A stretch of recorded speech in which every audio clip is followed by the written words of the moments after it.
Como a gente falou, né?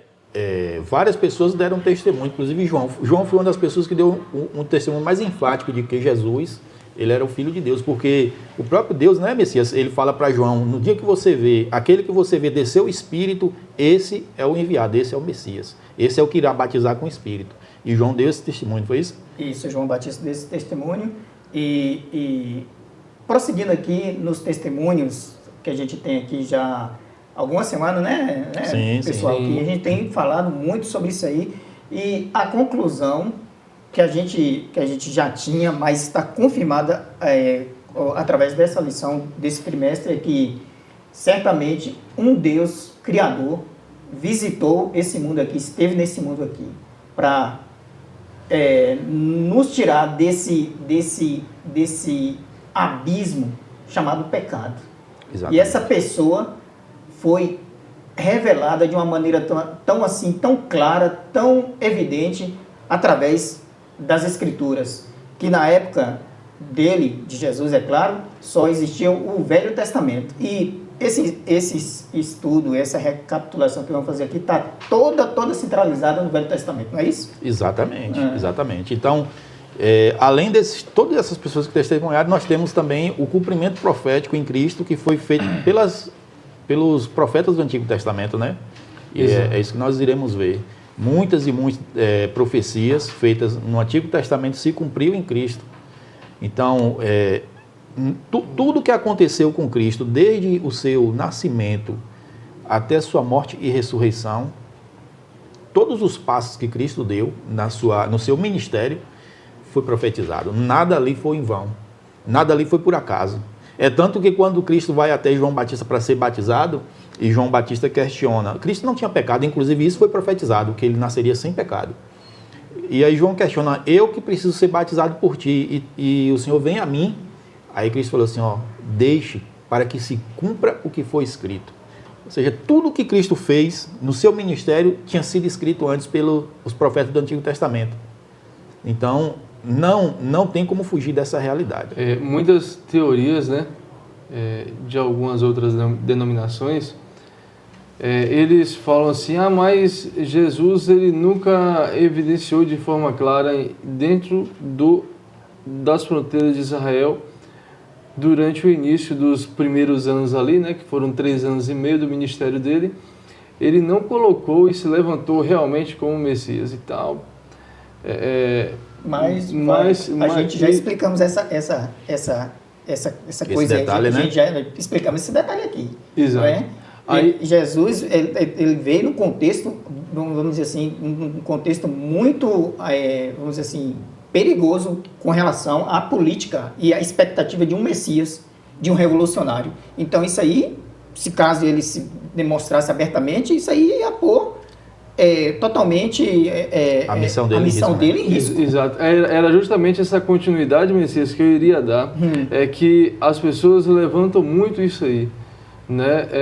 De fato, eles questionam sobre essa questão do real ministério dele como Messias e ele realmente como Deus, né? Então, assim, mas quando você vai ver eu vi até um comentário do pastor, esqueci o nome dele, que ele está no comentário desta semana. Depois eu vou pegar o nome desse pastor e passo para vocês. Seria o Paroski? Paroski, exatamente. Paroski, ele pega muito nessa questão. Nos comentários dele, ele enfatiza muito essa situação, porque o reino de Israel estava dividido, estava dominado sobre Roma e sobre os líderes que estavam extremamente gananciosos. Então, assim, Jesus Cristo, se ele viesse abertamente, dentro de 6 meses ele inicia no ministério dele, como foram os outros que se levantaram como Messias, né? Vamos dizer assim, entre aspas, dentro de 6 meses ele seria morto. Não iria durar. Então, tipo assim, ele começou a se levantar mesmo como Messias fora do reino de Judá. Como a gente tem a mulher samaritana, né? Falando para o superior lá, Sumo sacerdote? Centurião, né? E aí ele vem falando para essas pessoas que não eram exatamente líderes judeus. Então, assim, Jesus Cristo, ele usou também de estratégia, né? Porque para poder mostrar com o decorrer do tempo, completar o ministério dele, que era necessário ser completado, e para que as profecias realmente se cumprissem, que era necessário 3 anos e meio, como fala lá em Daniel, seria metade de uma semana, né? No caso, 7 dias literais, mas só que 7 anos proféticos, né? Exatamente. E assim, para que a gente possa entender um pouquinho melhor o que vocês falaram, é como se fosse um grande exército, fosse planejar algo que ele fosse executar, né? Colocasse tudo no papel, todos os detalhes, todo o planejamento, seu general, seus comandantes, e eles tivessem que seguir aquilo à risca para que o plano não fosse tentado a dar errado, né? Eu acredito que foi exatamente isso que Deus fez, né? Deus Pai, o Filho, Espírito Santo e o Filho. E você vê planejamento e execução tinha que ser minuciosamente. E tanto é que a Bíblia é o mapa, é o planejamento, é a Bíblia, né? Ela vai, de acordo com o que a gente vai estudar aqui, vai recapitular, a gente vai ver que a Bíblia foi esse planejamento e de forma que foi predito, né, através das profecias, e Jesus ele veio minuciosamente cumprir o plano do que foi acordado com Deus, né? Exato. Inclusive esses detalhes que foi levantado por Wagner e Messias sobre a questão em alguns momentos, no início do ministério, Cristo ele não declarava abertamente que ele deixava claro pelas suas obras. Sim, sim. Porém, muitas Sinais, vezes, né? Inclusive alguns milagres que ele realizava, ele dizia, a ninguém comente. Exato. Vai e não comente com ninguém. No primeiro ano, né? Do ministério, geralmente. Isso, né? Isso mostra pra gente que, como o Ed também comentou, que esse processo do ministério de Cristo todo foi planejado. Quando ele chega, o primeiro milagre que a Bíblia relata que Cristo fez foi a transformação de água em vinho. Quando Maria, a mãe de Jesus, chega para ele e fala assim, eles estão sem vinho. Aí Cristo fala assim, o que é que eu tenho a ver com isso? Ainda não é chegada a minha hora. Tudo na vida de Cristo, dentro do ministério dele, tinha um propósito e tinha um tempo. É por isso que Paulo diz assim, chegada a plenitude do tempo, né? Exato. Então, tudo tinha um tempo. E, por exemplo, na profecia lá de Daniel... 2.300 tardes e manhãs daquela completa? 70 semanas estão determinadas para o seu povo. É por isso que quem é o povo que essa 70 semanas foi determinada? O povo de Israel, o povo judeu. Deus deu um período, um tempo, para que o povo de judeus chegasse ao arrependimento, né? E reconhecesse novamente que só existe um Deus e que o Deus é soberano e que só Ele deve ser adorado. Então Deus deu um tempo para que eles reconhecessem e também reconhecessem o Messias. Esse tempo a gente entende pelas profecias que se cumpriam no ano 34 da nossa era, com o apedrejamento de Estevão. Por isso que Cristo dizia assim, a ninguém vos envio a não ser para as ovelhas perdidas da casa do meu Pai. Então no início Cristo mandava os discípulos ir evangelizar apenas os judeus, porque era o tempo que estava determinado até o ano 34, depois da nossa era. Quando os judeus rejeitam o Messias, rejeita ali o apelo e apedreja Estevão, ali se cumpriu aquela profecia. E agora o evangelho passou a ser pregado também para os gentios. Aí vem Paulo e se levanta e ele é usado como o apóstolo dos gentios. Isso. Então tudo tinha um tempo determinado. É por isso que Cristo muitas vezes diz assim, não conte para ninguém, porque Cristo sabia que se naquele momento, no início do seu ministério, tudo isso fosse revelado, exposto, aquela multidão de soldados, de escribas que era contra o Messias, eles iam abafar a obra de Cristo e ele não ter como avançar. Então, tudo era planejado. Fábio, e outra coisa também, a gente vê que o povo de Israel estava mais assim, submisso aos romanos, ao domínio romano, de que compromisso com a palavra de Deus. Exatamente. É tanto que diversas vezes aqui, que a gente já falou aqui nessas lições aqui, sobre a liderança corrompida de Israel na época de Jesus, isso aí é uma coisa muito séria e que a gente tem que levar em consideração no nosso tempo também, porque não é coisa do passado, é coisa do presente. Nós estamos no grande conflito, ainda não terminou. Então a gente tem que fazer como Jesus fez, nos voltar para a palavra e permitir que essa palavra faça parte da nossa vida e viver em função dessas verdades. Senão a gente vai incorrer no erro também de rejeitar as profecias finais agora do tempo do fim, que são bem, vamos dizer assim, bem difíceis, viu, de aceitar. E com essas falas que vocês disseram aí, Jesus estava querendo demonstrar, pedir duas coisas, né? Demonstrar duas coisas. Primeiro, ele sabia o que ele estava fazendo, Sim. que as pessoas deveriam ter confiança em Deus, no controle de todas as coisas, inclusive no que ele estava vindo fazer, estava minuciosamente planejado e ele iria executar. E também com relação à questão da onisciência dele, em cima de todos desses fatos aí, né, de que não porque ele já tinha uma preconcepção de mudar os fatos ou a história, mas sabendo do que iria acontecer e como Jesus iria executar, que realmente as pessoas demonstrassem a fé deles confiando no que Jesus pedia, né, para fazer. Esse fato de Jesus dizer assim, ó, não conte a ninguém. Aí Jesus fala, não, confia que vai dar certo. É só confiar que eu sei o que eu estou falando, vocês só precisam obedecer e confiar que vai dar certo. Exatamente. Rapaz, ó, sobre essa questão de pessoas geralmente que falam sobre a história judaica daquele período, fala que Jesus ele criou como se fosse uma revolta, mas na verdade não foi revolta porque Jesus ele não se levantou, né, como Um revolucionário. né?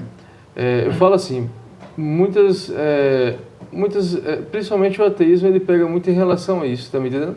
Mas a gente puxando para o lado, nós como cristãos aqui, defendendo a causa de Jesus, em relação ao que os judeus principalmente falam, Jesus Cristo não foi o Messias. A gente vê que depois que Jesus Cristo ele completou a missão da profecia, né, da profecia da metade da semana, né, 3 anos e meio, completou seu ministério. Depois disso, ainda teve outras revoltas. Pelo menos no ano 70, Israel foi destruída, o templo foi destruído. E no ano 132, eu estava pesquisando aqui, porque eu estava em dúvida em relação qual era o ano, e 132 e 135 depois de Cristo, Bar Corba, né? Bar Corba era mais conhecido como Bar Corba, né?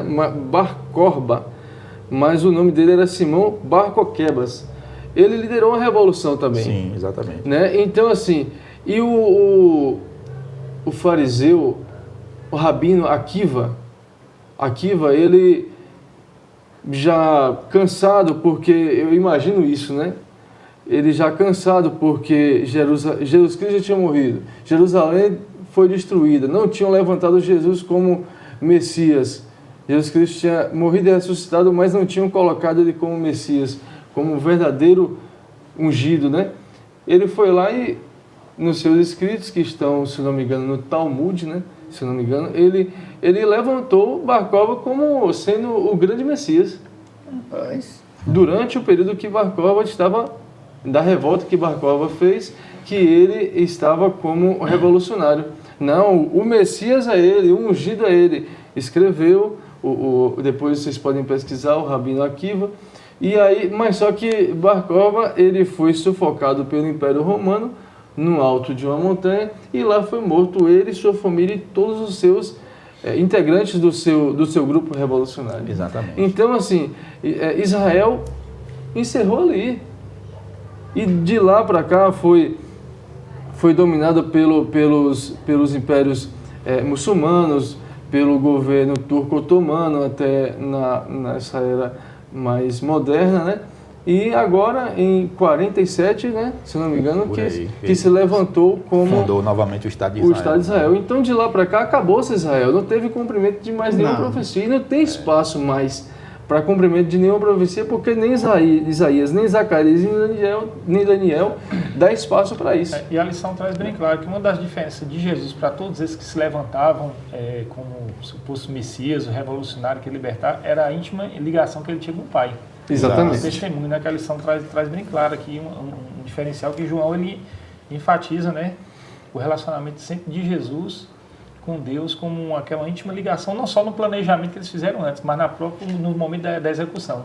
Aí Jesus sempre falando, eu dou testemunho daquele que me enviou. Eu cumpro o que ele me pediu para fazer. E aí os fariseus chegam para Cristo e falam assim, até quando você vai deixar a gente no suspense? Fala logo abertamente, você é o Cristo ou não? Aí Cristo chega para eles e fala assim, eu já falei para vocês, vocês não acreditam. Agora, as obras que eu faço, que foi meu pai que me enviou para fazer, elas dão testemunho de mim. É esse o testemunho que ele disse que é maior do que João Batista, né? As obras que Deus mandou para ele fazer, ele fez, e elas testemunharam dele, porém os fariseus não acreditaram. Ou seja, quando Jesus falou, o Messias está vindo. Quando ele vier, o que ele vai fazer vai comprovar que Deus que enviou ele. Exatamente. Ele vai estar no meio de vocês.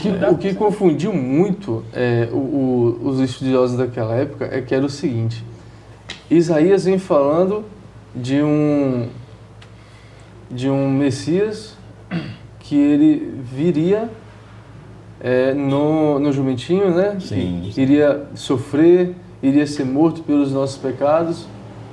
Mas só que em outras profecias também falavam que ele iria vir do Oriente com poder, grande glória e tal, com aquele suspense todo, mas só que eles não compreenderam, como Paroski relata também, eles não compreenderam que seria 2 estágios que o próprio Messias iria ter. Exatamente. No decorrer da história da humanidade. Uma compreensão maior a respeito do que a palavra fala, né? Ele viria para cumprir como um cordeiro, mas depois também ele viria com poder, grande glória, para cumprir como o grande... Rei do rei, Senhor dos senhores. Senhor dos senhores, como dizem em Apocalipse, né? Exatamente. Então, assim, eles não dividiram e não compreenderam que iria ser dessa forma. Correto. Ou seja, mas Apocalipse, o livro de João, vem relatando. Ou seja, Cristo foi profetizado que o Messias, né, o ungido, ele viria como ser humano para sentir nossas dores e servir de exemplo para nós. Isaías 53. Então, Cristo ele veio com esse propósito. Ele veio mostrar para o ser humano que, assim como Adão ele fraquejou lá no Éden, ele sendo um ser humano, nós também podemos vencer o pecado, a tentação. Isso foi o que Cristo veio fazer, para mostrar para a gente. Adão, ele pecou. Ele não obedeceu a Deus, ele pecou. Caiu. Porém, o ser humano, mesmo em situação de pecado, ele tem como vencer o pecado. Isso. Através de Cristo, né? Mas Cristo ele veio servir como exemplo para a gente. E aí foi justamente isso que ele veio fazer. Ele veio mostrar que ele como ser humano poderia mostrar para o ser humano que é possível obedecer às leis de Deus e vencer o pecado. Porém, teria outra fase que seria a volta de Cristo, que ele viria como grande rei dos reis, Senhor dos senhores. Ele já teria completado toda a sua obra de redenção e agora viria realmente implantar o seu reino que jamais passará. Essas duas fases. O primeiro trabalho é primeiro resgatar e redimir o povo do pecado. Exatamente. Por isso que não se enquadra muito com a visão dos judeus, né? Que queriam um libertador de Israel e tal. Mas a segunda etapa... Político-religioso, né? Político-religioso. Mas a segunda fase, sim, é estabelecer o reino na terra. Quando ele vir poder e glória, ele subjuga. O rei maligno na terra estabelece fazer essa separação. Quer ver como os fariseus, os judeus em si, na época estavam tão cegos espiritualmente, chega um momento que eles questionam, eles falam assim, não, mas nós somos filhos de Abraão. E aí Jesus fala assim, se vocês fossem filhos de Abraão, acreditariam em mim, porque Abraão deu testemunho de mim. E aí Jesus fala assim, se conhecereis a verdade vos libertará. Ele diz assim, nunca fomos escravos de ninguém. Como é que você disse que seremos libertos? Só que quando eles falaram aquilo, eles estavam escravos de Roma. Sim. Entendeu? Para você ver o grau de cegueira que eles estavam. Aquele povo, nós que estamos aqui, vocês que estão nos assistindo, estava tão longe de Deus que eles não conseguiam discernir o que Jesus estava representando ali para eles. Não só apenas para eles, para todo mundo, é claro, né? Porque a obra de Jesus não foi salvar só os judeus, foi salvar a humanidade. Mas eles estavam tão cegos que eles não estavam enxergando o que Jesus estava tentando mostrar para eles ali, através dos sinais, das obras, maravilhas, que ele era o enviado de Deus, ele era o cumprimento exato da profecia. Mas, felizmente, né? Aqui a lição mesmo fala, né? No entanto, como já vimos, apesar dos sinais poderosos e dos testemunhos de muitas pessoas, muitos ainda escolheram não crer. Infelizmente. Porque a lição mais na frente vai tratar o porquê que eles não acreditavam, porque eles não criam, né? Que a gente vai deixar um pouco mais para frente. Muito bem. Mas Jesus sempre ele não fazia nada em vão. Cada passo, cada palavra que ele dava era ou um cumprimento do que já foi profetizado, ou estar dentro do plano de Deus minucioso que deveria ser executado de forma assim, andar numa linha reta sem ter que passar nem para um lado para o outro, porque dependia a salvação de toda a humanidade. E Deus, no dia do juízo, ele mesmo diz, né, ninguém vai se perder porque não tinha conhecimento Exatamente. das Escrituras. Então ele tinha esse cuidado de fazer com que cada um, ao seu tempo, por isso que tinha coisas que deveria o tempo passar, né, para que as pessoas compreendessem. Os próprios discípulos mesmo só acreditaram em tudo que Jesus falou após que ele morreu e ressuscitou. Teve até essa dificuldade. Olha que os discípulos não foram qualquer não, foram pessoas que passaram com ele, olho no olho, comia, dormia, tempo integral por 3 anos e meio. Tiveram essa dificuldade. Então, pense quem não tinha, ou nos tempos de hoje, né, até quem está em casa, tem dificuldade de ler as Escrituras e compreender o que Jesus está dizendo. Exatamente. E é importante a gente lembrar que tudo isso aí, toda essa referência, ó, aqui, por exemplo, na parte de segunda-feira, fala sobre o papel autoritativo das Escrituras. Tudo que foi dito aqui, o próprio Cristo falou assim, examinar as Escrituras porque julgais ter nela a vida eterna e são elas que testificam de mim. Né? Sim. Tudo que foi se referido aqui à Escritura estava se falando de Antigo Testamento, porque o Novo Testamento estava sendo construído ali. Construído, verdade. Então, todas as Escrituras referidas pelo Novo Testamento ali, está se referindo ao Antigo Testamento. O próprio Cristo fala assim, que tanto a lei e os profetas testificaram a meu respeito. Tudo aquilo ali era Antigo Testamento. Então, as pessoas hoje em dia, infelizmente, a maior parte do meio cristão, elas meio que desprezam o Antigo Testamento. Isso. Não, aquilo ali não serve mais para a gente. A gente está agora debaixo da graça e só serve o Novo Testamento. Isso é um equívoco tão grande. Tão grande, semelhante ao equívoco que tiveram os fariseus. Isso. Eles aceitavam as Escrituras do Antigo Testamento, porém, eles não entenderam o que as Escrituras falavam sobre o Messias. Isso. E por isso eles não acreditaram que Cristo era o Messias, apesar de tantas evidências. Sim, e outra coisa também, o papel autoritativo das Escrituras, Jesus, toda a obra dele estava centralizada nas Escrituras. Ele não fazia nada fora das Escrituras. Exatamente. Então, tudo o que ele fazia, ele apontava para as Escrituras. A obra dele, o que ele fazia, os sinais, as curas, milagres, o que ele falava, tudo ele apontava para a Escritura. Nada era fora das Escrituras. E outra coisa também que a gente tem que entender aqui, sabe? Não precisamos de nada aqui, a gente só precisa da palavra de Deus. Quando surgiu a Reforma Protestante, o lema da Reforma Protestante, todo mundo sabe, sola Scriptura. Exatamente, somente as Escrituras. Só as Escrituras. Então, Jesus, ele não lançou mão de nada, de conceitos da época dele, de filosofia, de tradicionalismo, mas ele lançou mão apenas da palavra de Deus. E eu acredito assim, que nós, como Igreja de Deus do Tempo do Fim, a gente tem que seguir o exemplo de Jesus. Senão a gente vai se perder também no emaranhado de tanta coisa, de tanta filosofia, de tanta conversa, de tanta suposições humanas aí que vai fazer a gente sair do foco certo e não preparar para a volta de Jesus. O que não quer dizer que ele também não usaria seus profetas, que teria até na igreja do tempo do fim, para que pudesse advertir e corrigir a falsa compreensão das Escrituras. Porque o próprio Jesus, nos seus relatos, ele citava o Antigo Testamento até para fazer a correção, dar o entendimento que tinha errado das Escrituras. Ele falava, né? Ele falou para Nicodemo, né? Você é mestre em Israel, quer dizer, e não conhece você conhece cada letra da lei, mas você não está conseguindo compreender porque lhe falta o Espírito. Toda a Bíblia é inspirada por Deus. A gente não pode descartar nem o J nem o tilde que tem nela. Então é um erro muito claro das pessoas que hoje em dia, tem muitos estudantes da Bíblia espalhados pelo mundo, que sabem a Bíblia, cada versículo, mas da forma errada, porque está lendo só a letra da lei, humanamente. Falta o Espírito que inspirou a Bíblia para dar a compreensão dela. É por isso que se diz que a Bíblia é uma palavra viva. Quem lê ela ali com a presença do Espírito Santo, ele vai ter a compreensão correta para aquilo que ele procura. Se ele está buscando a vida eterna, ele vai achar ali. Exato. E uma evidência do papel autoritativo das Escrituras, eu acho que uma das maiores evidências é a tentação. Cristo, ele venceu todas as tentações ali com o diabo no deserto, somente com a palavra. Não foi isso? Isso. Ele só usou a palavra para vencer as tentações no deserto. Então, isso aí mostra para a gente que a palavra ela tem esse papel autoritativo, sim. Ela é eterna, ela vai permanecer para sempre, assim como o próprio Deus é eterno, né? Porque a palavra ela testemunha de Deus. E Fábio, e os meninos aqui, e o pessoal que está nos ouvindo. Quando a gente fala a palavra, a gente está falando toda a Bíblia. Exatamente. A gente não está excluindo nada aqui, não. A gente está falando de toda a palavra de Deus, de Gênesis e Apocalipse, porque em Timóteo fala que toda escritura é inspirada por Deus. E olha, quem falou isso e escreveu isso aí, só tinha o Velho Testamento, viu? Exatamente. Não tinha o Novo Testamento. Não tinha o Novo Testamento, não. E nem Agora, sabiam o que iam fazer ainda. eu não sei por que surgiu essa ideia aí. Nós somos neotestamentários. Essa, rapaz, é uma coisa para não aceitar o que Deus está querendo falar com a gente através da palavra dele por completo.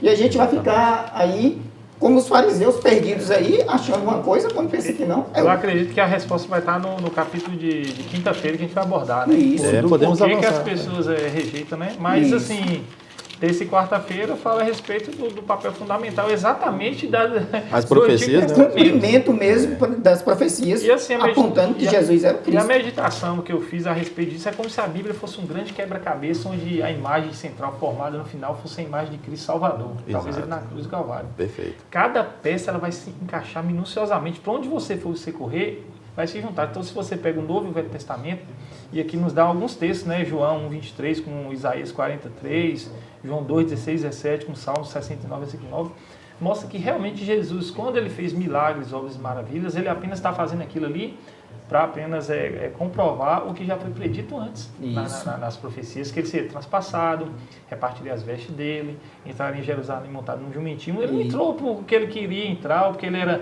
só manso e humilde, é porque ele dizia para que se cumpra as escrituras. Ele sempre dizia para que se cumpra Cada as detalhe. escrituras. Cada detalhe. Se a gente for olhar, por exemplo, ó, o nascimento dele foi profetizado, ele nasceria de uma virgem. O local do nascimento, em Belém. Foi profetizado que ele herdaria o trono de Davi. Foi profetizado que ele não teria pecado e nem dolo ele não falaria mentira. O osso nenhum dele seria quebrado. Nenhum osso dele seria quebrado. E outra coisa também, né? Que ele seria traído por um dos amigos. Seria traído por um dos amigos. Incrível isso aí, viu, rapaz? Que coisa, viu? O preço da traição seria Sim. usado para comprar um campo. E tudo isso foi se cumprindo no Novo Testamento. Isso. Profetizado no Antigo, cumprido no Novo. Que ele seria precedido por um profeta que iria endireitar o caminho. Várias outras profecias foram feitas que ele sentiria uma sede terrível na hora de sua morte, seria dado vinagre para ele beber, tudo isso foi profetizado no Antigo.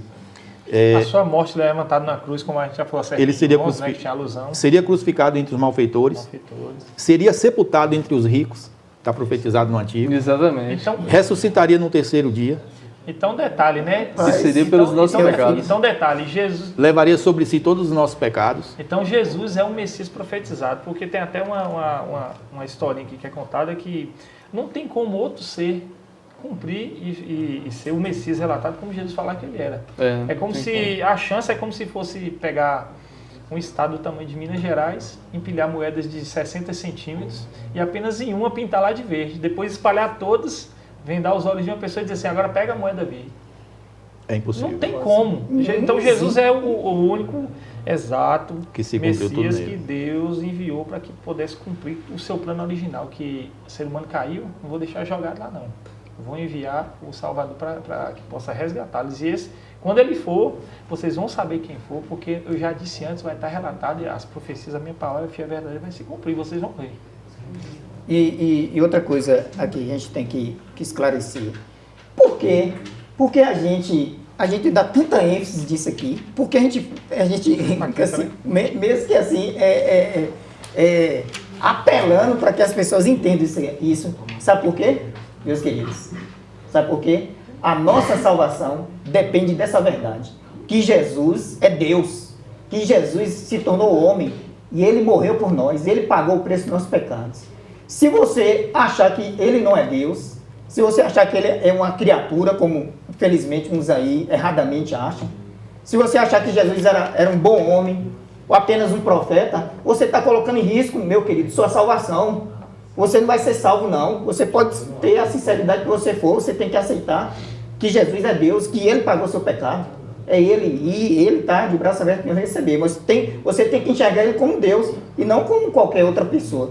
Senão, é difícil você se salvar, mesmo com toda a sua sinceridade. Infelizmente, a gente tem que falar isso para vocês aqui, porque o objetivo nosso aqui é isso aqui, procurar mostrar o que a palavra de Deus está nos falando, como falou lá no passado, está nos falando agora também.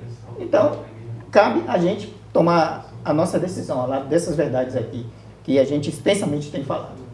Muito bem. O nosso tempo, infelizmente, acabou, mas acho que dá para a gente fazer uma consideração final aqui. De quinta-feira, né? Isso, dentro do tema de quinta-feira. Então, começando por Ed. Minha consideração final é que mesmo depois de Jesus ter feito tudo, ter planejado tudo, executado tudo e demonstrado tudo que era necessário para que as pessoas pudessem ter o pleno conhecimento que era o Messias, muitas pessoas o rejeitaram.